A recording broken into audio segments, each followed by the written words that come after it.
Saygılı milletim, hürmetli milletim, bugün bizim vedalaşkan adam halkım diye yaşadı, milletim diye yaşadı, vatanım diye yaşadı, canını ciğerini verip etti bugün. Bugün ondan netkenimizi mınabında gelen adamlardan gördük.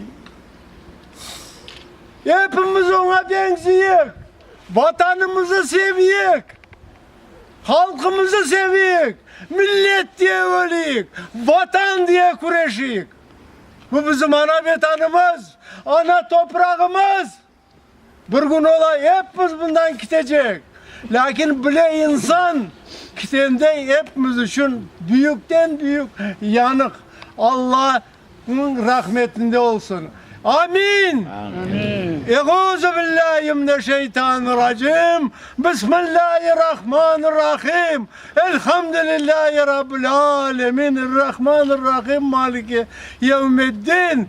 İyyâke na'budu ve iyyâke nestaîn. İhdina sıratal mustakim. Sıratellezîne en'amte aleyhim.